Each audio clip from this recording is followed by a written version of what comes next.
Tonight, the final debate in the Florida governor's race. One of the closest, most negative, and most important contests of the year. Republican Rick Scott is fighting to keep his job. Let's keep working. He's a former Tea Party darling, backed by the GOP establishment he once ran against. Governor Scott has delivered to the people of this state. Democrat Charlie Crist is fighting to reclaim his old job. So let's go win this thing. Thank you. He's a former Republican, backed by the president he once controversially embraced. We can get this done, Florida, can't we? It's a bitter battle of the governors. He's a slick politician. All he can do is sling mud. In a state that decides presidential elections. Why we would re-elect this guy is beyond me. And anything can happen. The last time these candidates faced off, Scott didn't take the stage at first because Crist broke the rules. It was a flap over a fan, and viewers were blown away. That has to be the most unique beginning to any debate. Election day is almost here. The governor's office is up for grabs, and it's Florida's choice.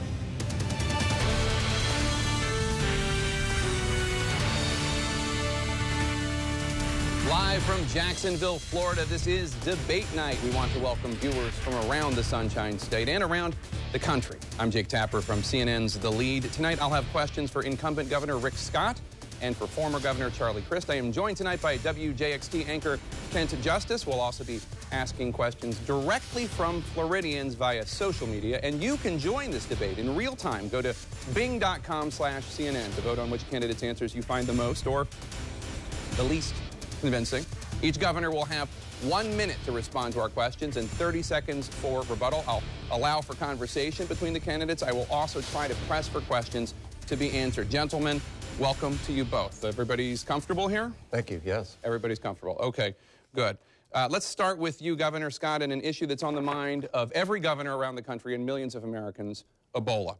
If tomorrow a patient were to test positive at Memorial Hospital here in Jacksonville, would you transfer that patient to one of the 4 hospitals outside the state that has biocontainment units? Or are you completely confident that hospitals in this state could treat that patient without any Florida healthcare workers getting sick? Sure. So here's what we've done so far, and I would feel comfortable that we're doing the right thing right here in Florida. So when this first came out, here's how I thought about it. We have almost 20 million people in the state. We have about 100 million tourists that come to our state. We have healthcare workers and we have first responders. My goal was to make everybody feel comfortable that we were prepared. Just like if there was going to be a hurricane, we would be prepared for it. So the first thing I did is I started asking for things from the CDC. We wanted more testing kits. We've asked for 30. We have gotten 3 so far. We asked for more protective gear. We haven't gotten that from the CDC yet. We asked for them to do a conference call with all of our healthcare workers to explain what happened in Atlanta versus what happened in Dallas, because I used to be in the hospital business. You try to find best practices. They did that yesterday, so that was a positive. We have asked if we can use some of the federal funding in our own agencies to buy more equipment. They've allowed us to do that, so we're buying, with their money and state money, protective gear. Thank you, Governor. So we're heading in the right direction. All right, so just to be clear, though, that you feel comfortable with the patient staying Absolutely. here. Okay, Governor Crist, let me ask you a question. In the last debate, you gave Governor Scott high marks when it came to his handling of Ebola. On a scale of 1 to 10, how would you rate the marks President Obama? What marks would you give President Obama when it comes to his handling of this crisis? I'd probably give it an 8. I think we had a little bit of a slow start. I think everybody kind of recognizes that, but I think they've really caught their stride. I think the federal administration is doing a commendable job with a difficult situation. And I think it's important that the president work with governors throughout the country, make sure that we're doing everything possible, everything humanly possible to be prepared and not panicked for this issue. I think working with the CDC is important as well. And anybody in the public health arena who has experience with scenarios like this, we need to rely on them most importantly. All right, let's bring in WJXT anchor Kent Justice for the next question. Kent. Thanks, Jake. Governors, it's an honor to be a voice for Florida voters tonight. And to that point, Governor Crist, we've got a question now from Facebook. Florida voter Andrea Sawchuk from Ormond Beach asks this: why should we trust Charlie Crist? He has flipped parties, views on education, health care, and abortion. It seems like he just does what is expedient for Charlie Crist. Governor, respond to Andrea and the other voters who may have that concern. Sure. Well, what I think is important is that you're true to your core beliefs, to how you're raised, and that's what I've done. It's frankly why I'm not a Republican anymore. The Republican leadership, sadly, has gone so hard to the right under the Tea Party kidnapping, if you will, that it just wasn't consistent with how I was raised by my mother and father in St. Petersburg. On abortion, I've always been, personally pro-life, but have never felt that it was right for government to impose its will. I think it's important for women to be able to make their own choices about their own bodies. And Governor Scott has a different point of view on that. I'm somebody that you can trust. I am who I've always been. I call it the way I see it. I am for education. I want to protect our environment. Women should have the right to choose. We ought to raise the minimum wage. These are things that I feel very strongly about and always have. Governor Scott, your name was invoked. If you'd like 30 seconds, sure. You can have it. Well, one thing that should all concern us is Charlie said that he's taken positions for political expediency, meaning to get elected. That's not true. So that's exactly what he said. And when you say that, then what is he saying this year that he actually believes? Whether it's on taxes or education or abortion or women's rights, what positions is he taking today that he actually is doing just to get elected? Governor Christ, if you want, you can respond to that. Well, it was interesting. He talked about, how do you know Charlie's telling the truth? How do you know Rick's telling the truth? I mean, let's remember what we're dealing with here. This is a man whose company was charged with Medicare fraud and had to end up paying the largest fine for Medicare fraud in the history of the United States of America, $1.7 billion. And I think you actually worked on the story, Jake, and you did a great job. But, when you bring that kind of background into the governor's office, and then you have the kind of cronyism that we do in the Scott administration, it makes it hard to believe anything he says. Governor Scott? Sure. Right there's the big difference between Charlie and me, all right? I built a company from scratch. In 9 years, we went from me to 285,000 employees. When something went wrong, I said in 2010, I'll say today, I take responsibility. There's always something you can do better. But Charlie's never taken responsibility. He says he's not responsible. Scott Rothstein testified under oath that Charlie was paid to appoint judges. Charlie won't take responsibility. His handpicked party chairman went to prison. Both these guys raised money while committing fraud. Charlie says he's not responsible. He says when 832,000 jobs were lost, he's not responsible. Thank you, Governor. Governor Scott, I have a question for you. Florida. May I respond to that? That was pretty serious. Sure, and Governor Crest. Thank you. The notion that he would put millions of dollars behind a commercial where somebody who's a convicted felon makes a false accusation against me is stunning. I mean, that's so irresponsible, and that's not being accountable. And Rick, you talk about being accountable. How were you accountable with HCA at all? You wouldn't answer questions 75 times under oath. You pled the Fifth Amendment. You paid no fine. You didn't give any money back. You left with, a couple $100 million when you were kicked out by the board. I don't call that, being responsible. If I may, let me ask a direct question of each of you having to do with charges that you have each leveled just now against the other. Governor Scott, you say you've taken responsibility for what happened at Columbia HCA. What specifically are you taking responsibility for? What happened at that firm resulting in a $1.7 billion fine that you say, I was responsible? What I say is when you have a company like that and something goes wrong, you say, I thought about what could I do better? What could I have done better? I could have hired more auditors. That's what I said in 2010, and I wish I had done that. But let's remember, I've said I took responsibility for that. Charlie is not responsible for 832,000 jobs lost, raising taxes $2.2 billion, raising tuition when he said he was against all those things, when we elected him saying he was a Ronald Reagan Republican and then did just the opposite. And again, he won't respond to the fact that what judges did he appoint for the campaign contributions? He won't respond to that. He won't respond to what he knew that Jim Brewer was doing when he was committing fraud and raising money for Charlie. Did Charlie give any of that money back? No, Charlie didn't give any of the money back. He kept all that money, even though he said he was a Republican at the time. We gave all the money back. You are just wrong. You didn't, Charlie. You didn't give the money back. Yeah, well, we'll see it in the paper tomorrow. Governor Christ, if you can respond. If you want, you can respond to that, or I have a question for you. I'm ready for your question. I think we need to move on. I mean, it's obvious that he has his problems, and I don't. The question is about the charge that he leveled against you, because you leveled one against him that I asked about. Sure.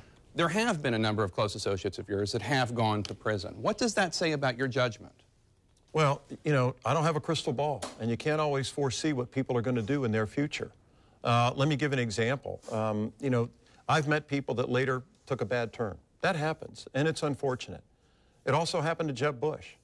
He picked a secretary at the Department of Corrections who's now in federal prison. I mean, those things happen. You can't always foresee that somebody might go bad later on. And I'm no different than Governor Bush was in that scenario. Let's move on. Governor Scott, Florida prides itself on its open government laws. It's right in the Constitution. Reporters investigating your finances have found that federal documents appear to show that you have much more money tied up in family trusts than you have disclosed. Why not do what the state constitution requires and file a, quote, full and public disclosure of your financial interests? What I'm looking for here, Governor, is what's the reason for your reluctance to provide this information to the voters, a state that prides itself on open government? Well, I believe in open government, and that's what I've done. Let's look at what I've done. In 2010, when I ran, I disclosed the assets. I did exactly what the grand jury suggested under Charlie, that I put my assets in a blind trust. Why do you do that? So you don't know what you own, if you have any assets, so you don't have a conflict. Jeb Bush did it. Alex Sink did it when she was CFO. I did the same thing. But on top of that, this year, I disclosed everything in the blind trust when I did my filing, and I also filed my tax returns, mine and my wife's. I've done all that. Charlie hasn't. Charlie has not released his and his wife's tax return like Jeb Bush did, like Alex Sink did, like Bill McBride did, like I did. But I absolutely have disclosed everything, and I'll continue to disclose everything. Governor Crist? I've disclosed all my tax returns. In fact, I think I've disclosed them for the last 15 years. Rick Scott has not done that. And he talks about the fact that my wife has not released hers. That's true. We file separately. And I believe in a woman's right to choose. And I'm going to protect her from that if that's what she wants. I just don't think that that's fair for Governor Scott to try to impose my wife. She's not running for anything. This is an election between you and me, Rick. All right, let's move on to an issue that is foremost among the minds of Florida voters, and that is, of course, jobs and the economy. Governor Crist, as you know, and Governor Scott reminds us quite often, more than 800,000 jobs were lost while you were governor. Now, when that is raised, you always say that you are not responsible for the global economic meltdown that occurred during your term. But Florida did have the second highest job loss in the nation. Are you saying that you're not to blame for any of the jobs lost while you were governor? No, I don't think I was, and I'll tell you why. You know, when I came into office, we were starting to experience a real estate meltdown in particular. We're in Florida. We depend on real estate an awful lot in our state, and I know the viewers that are watching tonight get that. And what Rick Scott doesn't get is the fact that, you know, even though he talks about creating more than 600,000 jobs, I was not responsible for the global economic meltdown any more than Rick was responsible for the national economic recovery. And, you know, if you're somebody who flies around in a private jet and you live on a mansion on the sea, it's hard to understand what people are suffering from. And this is probably the most important thing I will say tonight. The real difference in this race is I understand what you're dealing with. I talk to people that are working 2 and 3 jobs every day I'm out there in Florida. I am on your side. And unfortunately, Rick Scott is not. Governor Scott, you want to respond? Well, first off, Charlie, you grew up with money. I grew up with families that struggled. I don't know my natural father. I lived in public housing. I have an adopted dad. They struggled for money. I know what it's like to watch a parent lose the only family car we had. So I know what people... I watched my parents struggle when my brother couldn't get health care. So, Charlie, I didn't grow up with money like you did. You grew up with plenty of money. Charlie, you lost more jobs than in any state but one. We had the second highest increase in unemployment in the country. Thank you, Governor. A million homes were foreclosed on while you were governor. Thank you, Governor. Let's go back now to Ken Justice for just one quick... Well, we're staying on the topic of jobs. Okay, great. Yeah, great. let's stay there on jobs and economy. And Governor Scott, 4 years ago, running for office in an October 2010 gubernatorial debate, you promised in 7 years you'd create 700,000 new jobs, quote, on top of what normal growth would be. Economists expected that to be 1 million jobs, so you add those together, it's 1.7 million new jobs so far. And as of today, we've looked at these numbers, about 626,000 new jobs have been created, well short of your mark. So the question is, why aren't you meeting your own benchmark? Sure. So I ran on a campaign of 7 steps to 700,000 jobs over 7 years. We've added 651,000 private sector jobs so far. We have 261,000 job openings right now. Now let's look at what normal growth was when I took office. Normal growth was, under Charlie, you would lose 832,000 jobs. So normal growth would be double that. Normal growth at the time was unemployment going from 3.5 to 11.1%. So no more growth under Charlie would have been now unemployment at 18%. So if you go back and look at what normal growth was when I took office, it was losing 800,000 jobs over 4 years. But we've added 651,000 jobs, 261,000 job openings. Average income for those openings for the top 25 in demand is $27 an hour, or $55,000 annual income, and we've down to a little over 100,000 people on unemployment. So this state is now on a roll. Governor Christ, do you want to respond? Yeah, there's about 600,000 people that are still unemployed in Florida. Another 700,000 that are not on the job rolls anymore because they've basically given up. That's about 1.3 million people in Florida that are not working today. What I think is important is to understand their plight, what they're dealing with, their challenges. You got to look at who we defend and who we support and why the two of us are running. I'm running to defend the middle class. I'm running to give you a chance. I've always fought for you as your Attorney General and your governor before. Rick Scott is fighting for the big utility companies and the property insurance companies. That's whose side he's on, and that's the difference in the race. Governor Scott, if you want, yes, of course. So, I mean, I think the truth is, look at our differences. Charlie grew up with money. He's never had to worry about money his whole life. He didn't have, look, when you grow up worried about money, like my parents did, like I did growing up, where you start a business worrying if you can make payroll, Charlie never did these things. He didn't have parents that worried about putting food on the table or paying for health care. So what I think about every day is I ran for governor for this reason. I want this state to be the place where any family from whatever country, zip code, whatever, you can live a dream. And the dream is you can get a great job and your children can get a great education so they can live the dream. Thank you, Governor. Governor Christ, if you want to respond, you can. Thank you. Yeah, I appreciate that. If that is so, then why doesn't Governor Scott fight for the middle-class consumers that I meet every single day that are paying higher utility bills, higher property insurance bills? They go higher and higher every year of his administration. When I was elected as your governor the last time, one of the first things I did was call an emergency special session to reduce your property insurance bills, and we did it. Then I called another one to reduce your property taxes, and we got it done. That's somebody who's looking out for you. That's somebody who's on your side. He's on the side of the big utility companies and the big corporations. If you want, sure. So first off, utility rates went up under Charlie and went down since I've been governor. That's not so. You can go to factsforflorida.com. These are all sort of Charlie facts. He says these things are just not true. PolitiFact checked it today. With regard to property taxes, you said property taxes were going to drop like a rock. Charlie, when you were governor, the only thing that dropped like a rock was home prices. They dropped 48% while you were governor. Third, on property insurance, you put the state at significant risk. For each hurricane, the average household would have been responsible for $1,800 of additional fees because of what you did to Citizens Insurance. Thank you, Governor. Do you want to respond, Governor? Sure. We haven't had a hurricane in 8 years, and your property insurance rates have gone through the roof. Now, why is that? I'll tell you why. It's because Rick Scott's not letting the Department of Insurance regulate insurance. He actually signed a bill last year that said that the Department of Insurance Regulation cannot regulate insurance. Does that make sense to anybody? It certainly doesn't make sense to the people at home paying higher property insurance rates because of your administration. I'd like to move on. That's not true. I'd like to. Facts for Florida, Charlie. That's not true at all. I'd like to move on if I could. Both of you disagree on raising the minimum wage, which is currently in Florida $7.93 an hour. Governor Christ wants to raise it to $10.10 an hour. Governor Scott, you have said that you oppose raising the minimum wage because you think it would be a job killer. Clarify something for Florida voters. Do you support the principle of a minimum wage? Do you support the concept of a minimum wage? Sure. But here's... What should it be? Okay. How would I know the private sector decides wages.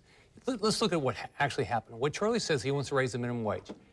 That, according to the Congressional Budget Office, would lose 500,000 jobs. Charlie, you lost 832,000 jobs when you were governor. How many more jobs can we lose? Now, let's look at what Charlie did. He can do anything he wants with the minimum wage, but actually under Charlie, the minimum wage was zero. Charlie 832,000 people went from making money to zero. Charlie, you should be known as the zero-wage governor. I don't want to lose any more jobs. Think about where we are. 261,000 job openings. Average income for the top 25 in demand is $27 an hour. That's how you get people better wages. You go find companies to move here like Hertz or Lockheed Martin or Northrop Grumman. You go out and recruit companies, something, Charlie, you would never do while you're governor. Governor Scott, if I could just drill down for a second. You said that you support the concept of a minimum wage, but then you said that the private sector sets it. But obviously the minimum wage is set by the government. Do you support the concept of the government setting a minimum wage? Sure, but the bottom line is, just because they set a minimum wage doesn't mean you get a job. Under Charlie, their minimum wage was $7.93, or it was lower than that. It's gone up since I've been governor. But under Charlie, you know, the minimum wage was zero. 832,000 people lost their job. All right, I'd like to let Governor Crisp respond if you'd like. Yeah, well, the facts are pretty clear here. He is against raising the minimum wage to $10.10 an hour. And he says the very idea of it makes him cringe. Why? Why would it make anybody cringe to have you have a little bit more money in your pocket? And the statistics are also not what he said, but they're crystal clear that in Seattle, in San Francisco, where the minimum wage has actually been raised, more jobs are being produced, people have more money in their pocket, so you can go to the mom and pop down the street and spend a little bit more and the economy benefits. Governor Crisp, I want to ask you, because some economists do say that raising the minimum wage to $10.10 an hour would cost 50,000 jobs in Florida. Not 500,000 is a projection nationwide, 50,000 in Florida. We spoke with one Orlando small business owner named Joanne Mark. She tells us she's done the math, and that if the minimum wage goes up to $10.10 an hour, she's going to have to lay off one of her 17 employees. What is your message to that one employee who would be laid off? Why is it worth it? Well, the reason I think it's worth it is people deserve it. My wife is a small businesswoman, and God bless her, she pays her employees at least $10.10 an hour because she knows it's the right thing to do. I mean, how can somebody get by on $7.93 an hour? As I've said before, I talk to people every day that tell me they're having to work 2 and 3 jobs just to make ends meet. Now, that's not an economy that's humming along. You know, as I said before, if you're somebody like Rick Scott and you have a private jet and you fly 30,000 feet above people all the time, or you live in an oceanfront mansion, you're out of touch. And you're not feeling what people that are watching tonight are feeling at home. And I know they're hurting, and I know they need somebody who's on their side. I was that governor before. I was that attorney general when I fought the big utilities and when I fought the property insurance companies. And I'll do it again. And in 14 days, you get the opportunity to make that change. Governor Scott? Charlie just said it. 50,000 individuals, he doesn't care. Jake, your example, that one employee, Charlie doesn't care. The reason he doesn't care is he's never experienced it.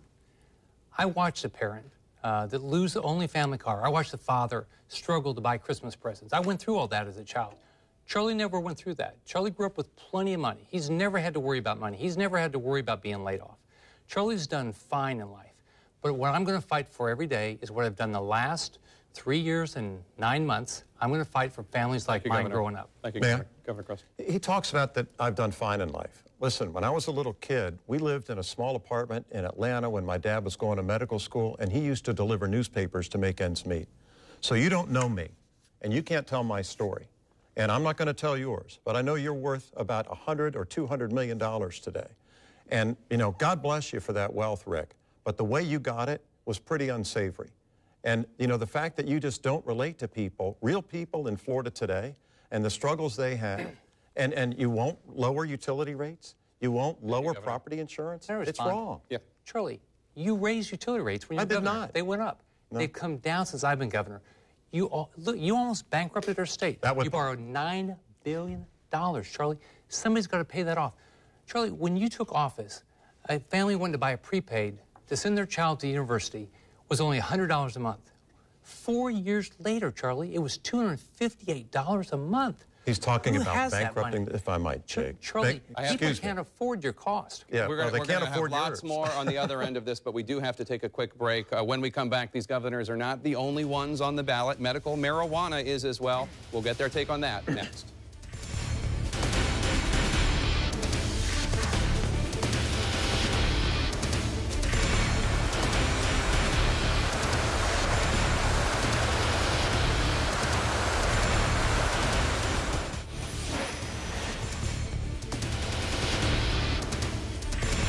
Welcome back to Debate Night. We are here in Jacksonville, Florida for the final debate in this very heated governor's race. We have a lot to cover, so let's get right back to our questions. Gentlemen, as I mentioned before the break, medical marijuana is also on the ballot this November. Governor Scott, you signed a law allowing a very mild form of marijuana to be used by Floridians suffering from cancer, epilepsy, and ALS. We spoke with Seth Hyman of Weston, Florida, who says it's almost that brand, that grade of medical marijuana almost certainly will not be enough for his 8-year-old daughter, Rebecca, whose seizures cause her to stop breathing. What is your message to Seth and his daughter, Rebecca? They say that Seth says you're not giving his daughter a real chance. Sure. Well, first off, I want to make sure everybody gets the health care they need. Anybody that has a debilitating illness, I've been in the healthcare business, I want to make sure you get that. We did that. We started this year with Charlotte's Web. It was passed in the legislature, and I signed that. And I think the right thing to do is to continue to go back through the legislative process to find treatments that work, and let's make sure we get those to individuals are all around our state. But let's make sure they are things that are safe for your family. When we're going through the Charlotte's Web discussion this year, I wanted to make sure it was safe for everybody. Governor Christ? I support the medical marijuana amendment. And the reason I do is I think it's the compassionate thing to do. My law partner, John Morgan, has worked very hard to get it on the ballot. I commend him for that. I think it's important to have done so because he did it out of compassion. Compassion for his brother, compassion for his father. I happen to have a sister that a little over a year ago was diagnosed with brain cancer. Thank God she's doing well. Hello, Margaret. God bless you. But, you know, if people like her were to get into pain or multiple sclerosis and they needed something less powerful than OxyContin, it's a good alternative. Thank you, Governor. Governor Christ, I want to ask you, there have been a lot of questions raised recently about the Florida State University football team, specifically that some FSU players have gotten away with crimes ranging from car theft to alleged rape, almost as if they are a protected class. You're a proud FSU alumnus. Do you think this is a serious problem at FSU, or, as some FSU boosters would have it, is this just the media taking cheap shots? Well, you know, I think it's a serious problem. You know, whenever you have an allegation of the types that we have seen, you've got to take it seriously. I used to be the Attorney General, and I understand what justice means. You've got to approach it in a fair way. I mean, you know, you've got to make sure that there's balance, just like there are on the scales of justice. But this isn't just an issue at Florida State University. It's an issue across our country. And we've seen a lot of focus on it, and I think that's a good thing. We've seen the stories out of the NFL. This is a problem that America has, and we have to address it in a serious way. And we have to have law enforcement that acts appropriately, and we have to have, you know, state attorneys or whoever might bring those charges do thorough investigations, get all the facts, and then move forward appropriately. Governor Scott, does FSU have a serious problem? Well, first off, I think every athlete, every student needs to be held to the highest standards. So I think that if there's allegations, they need to be reviewed. There shouldn't be different standards for anybody. Anybody involved, whether it's going through the schools or through the state attorneys, everybody's got to be held to the highest standard. Are they being held to the highest standard?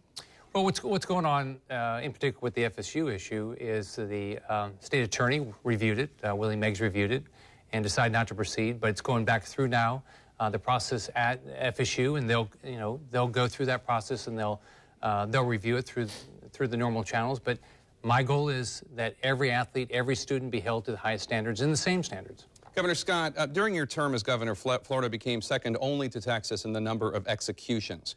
Governor Christ has said, in reference to you, quote, "This governor signs a lot of death warrants for whatever reason. I did not sign a lot of them because I took it very, very seriously," unquote. Governor Christ seems to be suggesting that you do not take this process seriously. What's your response? Sure. Look, the death penalty is a solemn duty. It's something that's very difficult to do, but you know, these individuals have done heinous crimes. I think about the families. I think about the victims. And I review the cases, and I'm very cautious in that case, but they have done heinous crimes. I've met with the victims' families, and it gives those families some, conclusion, what's going on. I see them sometimes around the state, and what I think about all the time is the victims. Governor Christ, do you really think Governor Scott doesn't take it seriously? Well, let's look at the facts. He has signed a lot of death warrants. I signed death warrants as well, and it is the most solemn act a governor has to do as your governor. Knowing that your name on a piece of paper is going to result in the death of another human being, if that doesn't, make you think seriously about what's happening, nothing will. But just this past year, an execution here in Florida was delayed by the governor so that the Attorney General could go forward and have a political fundraiser. Now, to me, and my way of thinking, that doesn't sound like somebody's taking that solemn duty as seriously as they should. I don't understand that, and I don't know what all the facts were. The only facts I do know is that an execution was delayed because the Attorney General of Florida wanted to hold a political fundraiser, and that can't be delayed without the governor's consent. Governor Scott?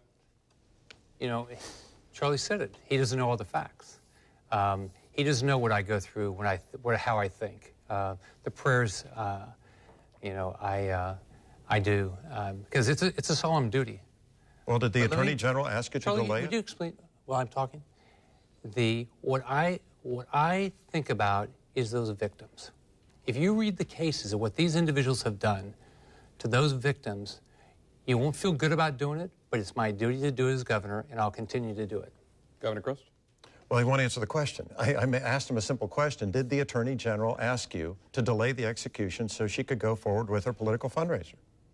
You can answer that, Governor Scott. See, she asked me to delay it because it didn't work on the dates that she thought it was going to be on. Did you know it was for a political fundraiser? Charlie, she apologized. She apologized. I didn't what would ask you like about her to do? Did you know it was for a political fundraiser? She apologized, Charlie. What would you like her to do? He doesn't answer questions. Pleads the fifth. Governor Christ, earlier this year, in discussing why you left the Republican Party, you said the following, quote, I couldn't be consistent with myself and my core beliefs and stay with a party that was so unfriendly toward the African-American president. I'll just go there. I was a Republican and I saw the activists and what they were doing. It was intolerable to me, unquote. So clarify, if you would, for Florida voters, are you saying there are so many racists in the Republican Party you couldn't remain a Republican? No, I'm saying that that element exists. Listen, my mother and father are Republicans. I love them to death, and they don't have a racial bone in their body, racist bone in their body. What is at work here is a pretty simple thing, and if you remember back with me to 2008 and some of the emails that were distributed about the president by some members, not all, of the Republican Party, they weren't exactly flattering. And I think you probably can research and find out what I'm talking about, but it wasn't right. And I can tell you that the reaction I had gotten from some in the Republican Party leadership wasn't tolerable to me. You know, and it was pretty clear to me it wasn't just because I was willing to work across the aisle with a Democrat to get the recovery funds to come to Florida. It was also pretty apparent to me because he was the first African-American president. Now, listen, I don't enjoy saying that. It's not what, you know, is fun to say, but I'm going to tell the truth, and those are the facts. Governor Scott? Shirley, you are a divider. You're a mudslinger. You're a divider. The entire time you've been in politics, what you've done is just you have spent millions and Excuse millions. Me, if you could. You are a divider. You don't look at what we want to have. We live in a wonderful state. We are the best melting pot in the world. We have so many wonderful people here that have come from all over the world, and you want to try to divide people. I want everybody to have the same shot I had to live the American dream. Thank you, Governor. Governor Christ? Yeah, well, nothing could be further from the truth. You know, I reached across the aisle when I was your governor. I worked with the president to get the recovery funds. This governor, Governor Rick Scott, won't work with the president even to get high-speed rail, which is so important to Central Florida and eventually the whole state. Would have been $2.4 billion to Florida. Some say 60,000 jobs. He will not lift a finger to get Medicaid expansion done. And as a result, 1 million Floridians watching tonight aren't getting health care again today as a result of that inaction on Rick Scott's part. Plus, it would bring 120,000 jobs. Respond to that. First off, Charlie, your high speed, first off, you left me with a $3.6 billion budget deficit. You borrowed $9 billion. You borrowed everything you could. Then you left a project on the table that would cost us billions of dollars, right? And then you want to talk about Medicaid. You were governor when it passed. Why didn't you get it passed right then? Why didn't you expand it right then? I actually have worked with the federal government, as an example, something you wouldn't do. We settled a decades-old lawsuit over the Everglades. You wouldn't lift a finger to try to settle that. Governor Christ. Yeah, well, the Governor Scott doesn't work with the administration. It's pretty clear. You know, he asked for their help when we maybe have a crisis like Ebola, and that's the right thing to do. But, you know, when we're offered, 60,000 jobs with high-speed rail, 120,000 jobs with Medicaid expansion, Governor Rick Scott just says no. I mean, he's all talk and no action. And as a result, those tens of thousands of Floridians that would have a job today in our stalled economy, Rick, aren't getting the employment that they need. And that's just not right. You're not on their side. I am. Thank you, Governor. Charlie, you're the last person that ought to be talking about jobs. You lost 832,000 jobs. Charlie, government doesn't create jobs. You can talk all you want, but you didn't take action to help create jobs. You wouldn't call on a company. You wouldn't work with economic development. We've won 400 competitive projects to get companies like Hertz and Lockheed Martin and Northrop Grumman to either move or expand here. Charlie, you would never even make any of those phone calls. Let's talk about his jobs program. What Governor Scott has done is say, I will guarantee $266 million for big corporations outside of Florida to come to Florida for jobs that are promised. Well, the Tampa Bay Times and Miami Herald did a great piece on this and found that only 4% of the jobs promised actually were created. That's a 96% failure on your jobs program. Now, what would I do? Because you deserve to know tonight, because in 2 weeks you got to decide. I would take that money and invest it in small businesses right here in Florida. Go to fairshotflorida.com, our website that talks about our plan. Thank you, Governor. Let's Can we move respond on. to that? I'd like to move on if I could. I want to ask you a question about the 2012 shooting death of Trayvon. Can I explain that he doesn't actually know how economic development works? We just got, GE just said they're going to add 500 jobs. So we did a project with them. It was a competitive bid and we won. Now, Charlie, they don't add the jobs in one day, and we don't give them the money until they add the jobs. So we're not out the money until then. And Charlie, you had this job. Why didn't you do all these great things you're talking about? Because you're pure talk and you take no action. That's why you lost 832,000 jobs. Thank you very much. I was serving during the global economic meltdown, and we did the very best we could to get Florida through it, and we did. And the economy in Florida was starting to come back when you came into office because of the policies I had, like accepting the recovery money from the president. That kept us from having to fire 20,000 school teachers. Those are real jobs, Rick, and it matters to them. So I'm action, and I got things done.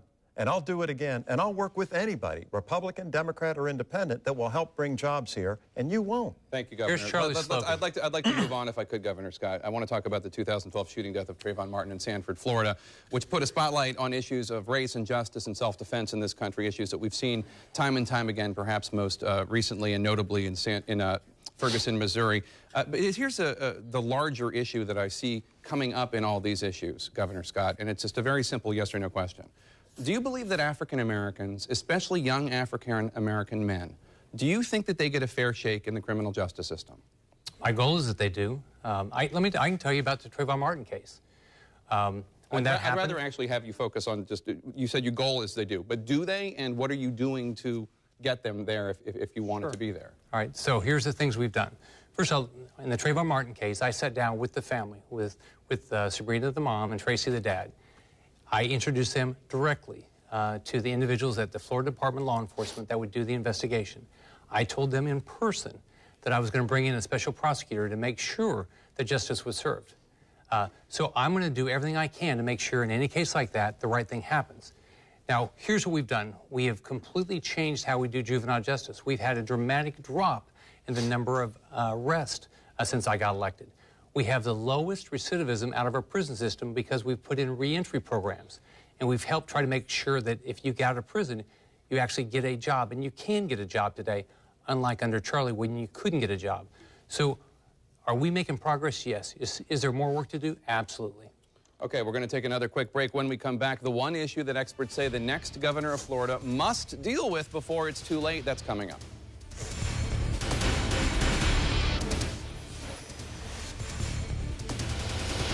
Welcome back to Debate Night. We're here in Jacksonville, Florida, just 2 weeks from election night. This is the final debate in the race for governor. This is being broadcast on CNN, on stations throughout Florida, and on CNN en Espanol. And remember, you can go to bing.com/CNN in real time to vote on which candidate's answers you find the most, or alternatively, the least convincing. Let's get back to the debate. Governor Christ, you wanted to weigh in on the question I asked Governor Scott on whether or not African Americans, specifically young African American males, get a fair shake from the criminal justice system. I'll give you 30 seconds. I don't believe they do. And I think it's sad. I think it's very important that everybody is treated equally and gets the justice they deserve. As I've said earlier tonight, I used to serve as the Attorney General, and we filed civil rights cases to make sure that all people were being treated fairly. One in particular dealt with a hotel in Perry, Florida called the Southern Inn, where they were discriminating against the African American children swimming in the pool. But the more important issue here is restoration of rights. When I was governor, I brought restoration of rights back for nonviolent felons so they could have a chance to get a job. Sadly, under Rick Scott, it's gone, and it's gone for at least 5 years. You can't even apply. Can I respond to that? Yes, you can. Yeah, here's Charlie's plan. Commit a heinous crime, as soon as you get out of jail, you get to vote. Stalk, you get to vote. As soon as you walk out, you have intentional permanent disfigurement of a child. You walk out of jail, you immediately get to vote. That's wrong, That Charlie. is fundamentally unfair. I said nonviolent criminals. You're lying again, No, and it's that's not true. right. Go to factsforflorida.com, Charlie. If you want to look at it yourself, you can look it up. That's exactly what you did, and I completely disagree with that. No. Governor Christ? It's very unfair. Go to his site if you want to, but I would recommend that you go to fairshotfloridainstead.com, and you'll find out the truth. What he just said is absolutely false.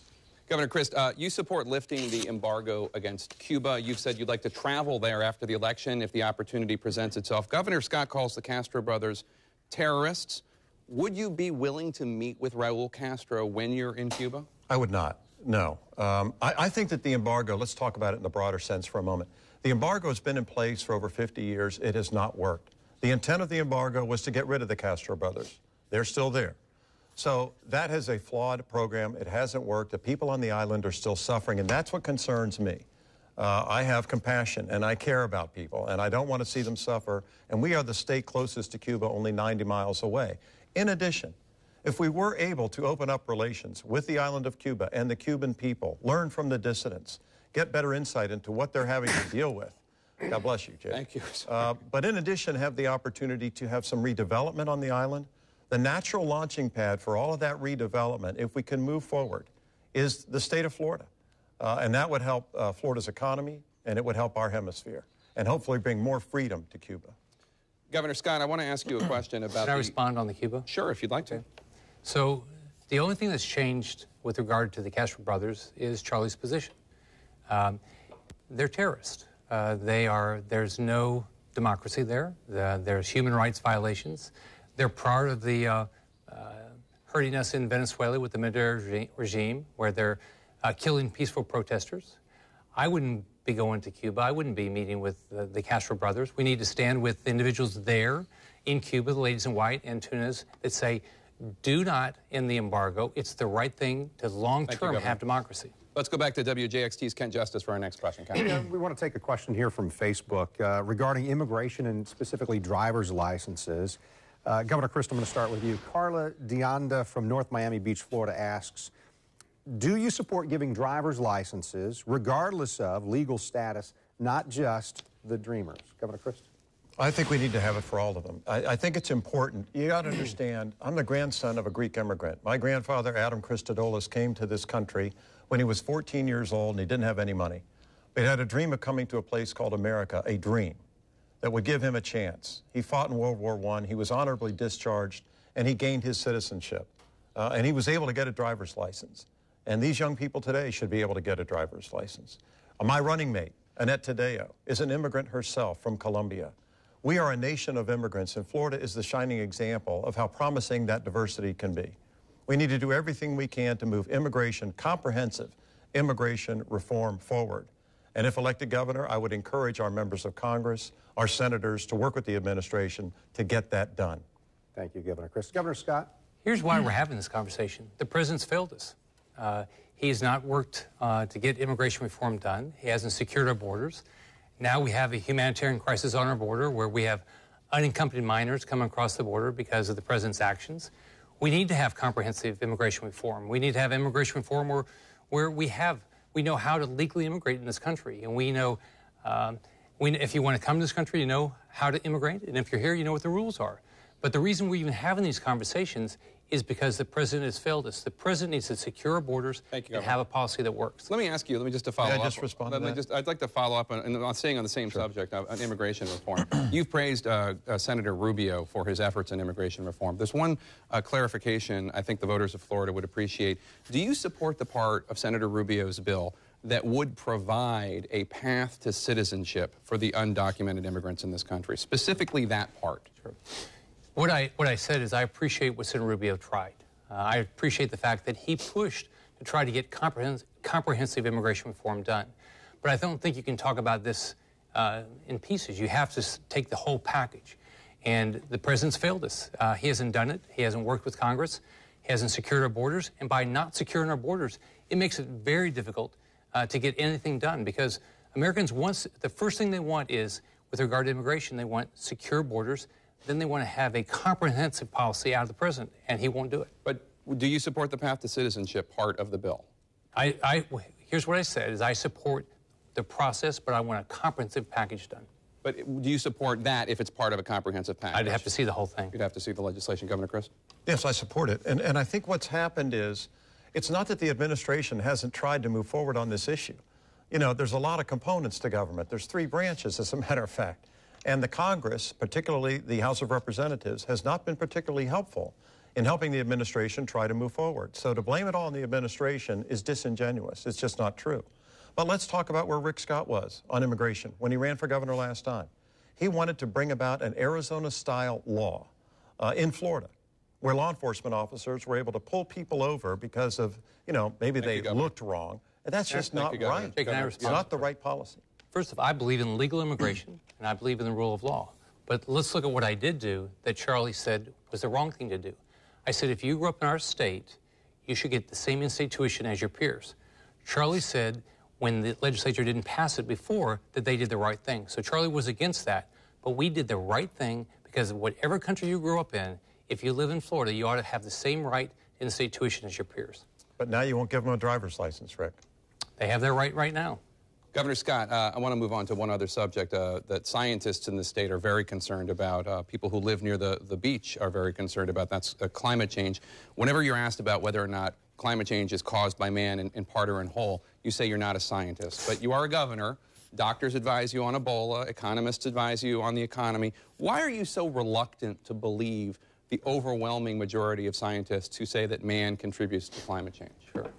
So what I'm in is the solutions. So here's what we've done. I can tell you what we've done. We've spent $350 million to deal with sea level rise down in the Keys. We spent, down in the Miami area. We've spent $100 million to deal with coral reefs. We did historic settlement with the federal government over the Everglades. We put historic money into our springs. So we're going piece by piece and solving problems. That's the right way to do this. Charlie's going to talk about, he'll have climate change, global warming conferences, and then do nothing. He didn't put money to deal with sea level rise. He didn't lift a finger to settle the lawsuit over the Everglades. He didn't put a dime into coral reefs. He didn't put money to make sure our springs were protected. But he'll have a nice conference. He'll talk a big game. But under Charlie, nothing will happen. Governor Christ? Well, I believe in climate change. I believe in global warming, and I think that man is a significant part in that. We did have conferences, but I signed executive orders, Rick, the nature of which you would never sign, to cut emissions. Now, why do I believe it's important to do that? Because I believe in renewable energy. I believe in clean energy, like solar, wind. These are the kind of things that I think are important instead of continuing to be addicted to gasoline at the pump. Now, that's who helps fund your campaign, I guess, but those aren't the people that I'm looking out for. I'm looking out for the people at home. We ought to have more electric cars. We ought to have more solar energy and lower costs. I'm afraid we have to take a break. When we come back, a question from a voter, and it's one I've never heard these candidates answer. Back after this. Welcome back to the final debate in the race for governor of Florida. We only have a little time left, so let me proceed right to this final question. It's from Facebook. It's from Susan McLean Maxwell from Ormond by the Sea, Florida. She writes, I would like each of the candidates to tell us what one thing they wish Florida would give them a do-over on. Governor Scott, we'll start with you. What do you want a do-over on from the voters of Florida? Oh, gosh. The biggest thing is I just wish there was more time. I mean, I've called on companies for almost 4 years now, and I just wish there was more hours in the day. and I love traveling the state. My wife's been to every county. We both love getting around the state, but it's just really time. Governor Christ, a do-over. What would you like a do-over on? For me, it's pretty obvious. The opportunity to serve you again as your governor. I love Florida, and I want to make sure that we have a Florida where we look out for the middle class, where we support small business growth, the mom and pops around the state, where we protect our environment, make sure we're doing the kinds of things that Floridians want, need, and deserve. Better education, not cutting our education budget, but adding to it, the way it was when I was your governor before. 2 weeks from now, you'll make that vote. I hope to earn your vote. All right, thank you, Governor. We had over 170,000 online votes tonight, and results can be seen at bing.com/CNN. Governor Scott, Governor Chris, thank you both so much. I appreciate it. Thank you, of course, to WJXT and to anchor Kent Justice. Really appreciate it. And our CNN affiliates all across Florida. I'm Jake Tapper. I hope to see you again for Election Night in America on CNN in 2 weeks. Have a great night, and of course, remember to vote.